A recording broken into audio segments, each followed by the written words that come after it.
বাঙালির রান্নাঘরে বাতিল বলে কিছু নেই। লাউয়ের বিচি থেকে শুরু করে তরমুজের খোসা কোনো কিছুই আমরা ফেলি না। আমি নিজেও আপনাদের তরমুজের খোসা দিয়ে দারুণ সব রেসিপি করে দেখিয়েছি। যাই হোক, এখন এই সুন্দর পাকোড়াগুলি আমি তৈরি করছি এমন একটা উপকরণ দিয়ে যা আমরা অনেকেই খেতে চাই না বা ফেলে দেই। পাউরুটি দিয়ে স্ন্যাক্স বা স্যান্ডউইচ তৈরি করার সময় এই যে তলার বা সাইডের ব্রাউন অংশগুলো আমরা কেটে বাদ দিয়ে দিই।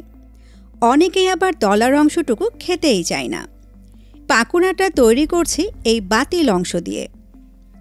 প্রথমেই ছোট ছোট টুকরো করে নর্মাল পানিতে ভিজিয়ে দিচ্ছি। ছোট ছোট টুকরো করলে তাড়াতাড়ি সফট হয়ে যাবে। এই যে সাইডের অংশগুলো আছে এগুলো আমি ডুবিয়ে দিচ্ছি। টুকরোগুলো দেওয়ার পর পানির ভেতর একটু চেপে চেপে ডুবিয়ে দিতে হবে। পানির নিচে না ডুবলে আবার সফট হবে না। এবার পানি নিয়ে একটু বলি। প্রথমেই বেশি পানি দিয়ে দেব না, অল্প পানিতে ভিজিয়ে রাখব। কিছুক্ষণ অপেক্ষা করে দেখবেন, যদি সফট না হয় সেক্ষেত্রে আরও কিছুটা পানি অ্যাড করে দেবেন। পানির পরিমাণ যদি বেশি হয়ে যায় সেক্ষেত্রে পরে আবার আটা, ময়দা, বেসন বা কর্নফ্লাওয়ার অ্যাড করতে হবে। তখন পাকোড়ার ক্রিস্পিনেসটা কমে যাবে। পাকোড়া তৈরি করতে চলে আসলাম। পাকোড়া তৈরি করছি তাই কাঁচামরিচ তো লাগছেই, সেই সাথে পেঁয়াজ কুচি। পাকোড়াতে পেঁয়াজ কুচির পরিমাণ বেশি হলে খেতে ভালো লাগে। লবণ, গরম মশলার গুঁড়ি আর পাকোড়াটাকে একটু ফ্লাফি করার জন্য কিছুটা বেকিং সোডা। এবার খুব ভালো করে কচলে মাখিয়ে নেব। পাকোড়া বা বড়া যাই তৈরি করেন না কেন, পেঁয়াজ কাঁচামরিচ যত ভালো করে কচলে মাখিয়ে নেবেন খেতে তত বেশি টেস্টি হবে। দেখেন, কচলাতে কচলাতে আমি পানি বের করে ফেলেছি। এরকম পানি বের হলেই পাকোড়াগুলো খেতে টেস্টি হয়। নিয়ে নিচ্ছি কিছু গাজর কুচি। পেঁয়াজগুলি ছোট ছোট টুকরো করে কেটে নিয়েছি। আরও নিচ্ছি বাঁধাকপি কুচি। আবারও ভালো করে মাখিয়ে নিচ্ছি।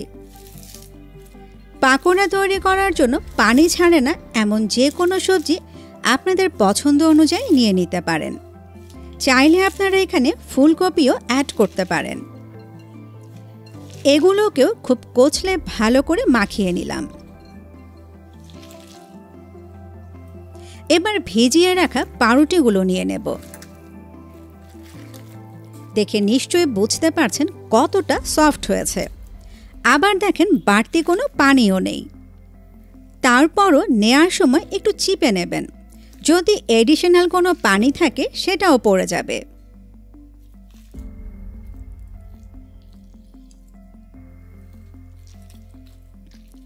একটু মিক্স করে নিচ্ছি।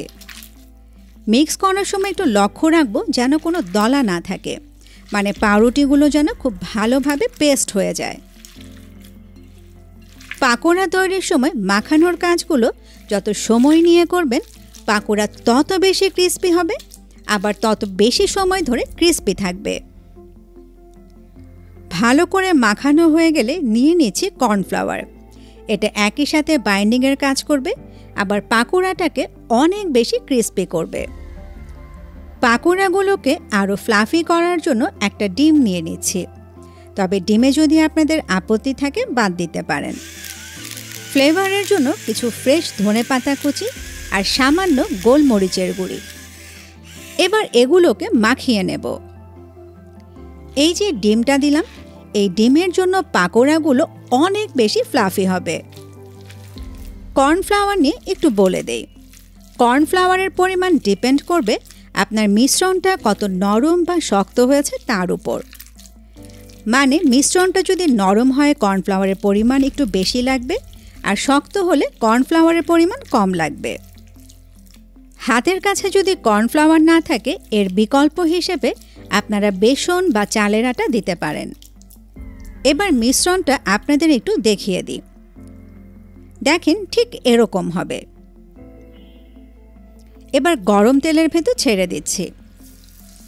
নতুন রাঁধুনিদের জন্য ছোট্ট একটা টিপস দিয়ে দিই। গরম তেলের মধ্যে একটা পাকোড়া ছেড়ে দেখবেন। যদি দেখেন যে ছড়িয়ে যাচ্ছে, সেক্ষেত্রে আরও কিছুটা কর্নফ্লাওয়ার অ্যাড করে ভালো করে মিক্স করে এরপর গরম তেলে ছেড়ে দেবেন। এরপরে দেখবেন খুব সুন্দরভাবে পাকোড়াগুলো হয়ে যাচ্ছে।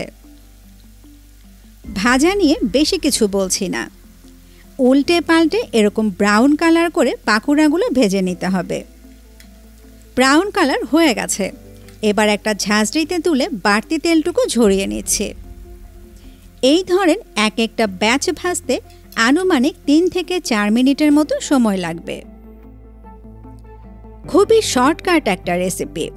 সবজি কাটাকুটি থেকে সময় যদি হিসেবও করি, তারপরও এই পাকোড়াটা তৈরি করতে 15 মিনিটের বেশি সময় লাগবে না। দেখলেন তো বাদ দিয়ে দেওয়া অংশ দিয়ে কত মজার একটা পাকোড়া তৈরি করে ফেললাম। আর খাওয়ার পরে আফসোস করবেন যে কেন এগুলো এতদিন বাদ দিয়ে দিতাম। সবাই তৈরি করবেন আর দোয়ার হাত তুলে আমাদের জন্য একটু দোয়া করবেন। এতক্ষণ সময় নিয়ে সাথে থাকার জন্য সবাইকে অসংখ্য অসংখ্য ধন্যবাদ।